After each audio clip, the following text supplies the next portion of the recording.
Cbeebies Bedtime Story. Hello, I'm David. Have you ever been on a very long journey, somewhere far from home? Maybe you moved house to another town or even another country. Tonight's bedtime story is about somebody who did just that. It's about my friend Floella, who came on a very long journey to live in Britain when she was just 10 years old. It's called Coming to England, and it's by Floella Benjamin with pictures by Diane Ewen. My name is Floella. I lived on the beautiful island of Trinidad with Mommy, Daddy, and my brothers and sisters. One day at breakfast, Daddy saw an advert in the newspapers. "We've been invited to go to England," he said. Daddy had always wanted to be a jazz musician in England, so he packed his saxophone and his suitcase and set off. We didn't want Daddy to leave Trinidad, but the house still felt happy with my 2 sisters, 3 brothers, Mommy and me.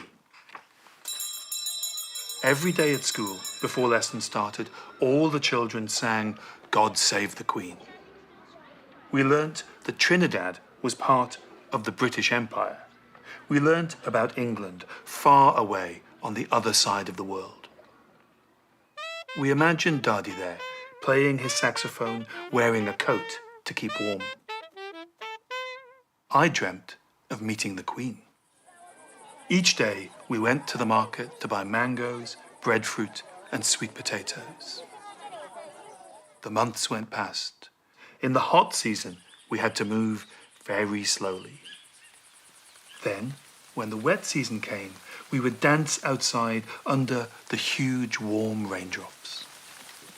A year after Daddy left, Mommy packed her bags and went to join him in England. She took my littlest sister Cynthia and brother Junior with her. Sandra and I had to stay behind with our wicked auntie and wait for Mommy's letters. One day, a letter arrived from Mommy. It said we were finally going to England. We jumped for joy. Even better, our brothers, Lester and Ellington, were coming as well. Now it was our turn to pack. We didn't have any warm clothes, but we packed our prettiest dresses. It took 15 days to sail to England. We saw flying fish and seagulls. The ship was like a floating skyscraper, but our cabin was tiny.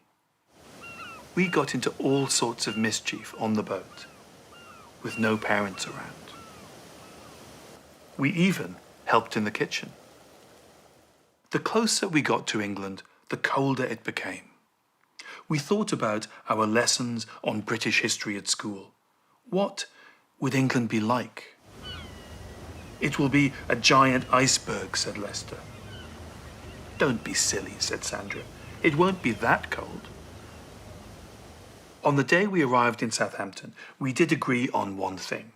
We all put on our best clothes in case we were going to meet the Queen. We didn't see the Queen at the dock, but Mommy was there, waving up at us. I thought she looked like an angel. She gave me the biggest hug and a blue knitted cardigan to keep me warm. "Let's go home," she said.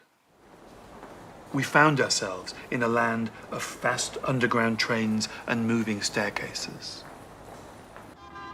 But London didn't feel very welcoming, and people weren't very kind. We all lived in one room, so we missed our lovely big house in Trinidad. But we were a family again. Our new home might not be what we had expected, but we would work hard and life would be better. I was excited to start a new school, but our classmates had never seen black children before. They called us names. "They don't ask us to play with them," I told Mommy. But after a while, we became friends. At first, coming to England was not as nice as I thought it would be. But little by little, we settled in, and it felt like home. I still dreamt of meeting the Queen. And one day, when I was all grown up, I did. So Floella and her brothers and sisters came all the way from Trinidad. Imagine spending 2 weeks on a ship without your grown-ups. Around 70 years ago, many people came to Britain from the Caribbean, just like Floella. They came in search of jobs, happiness, and a better life.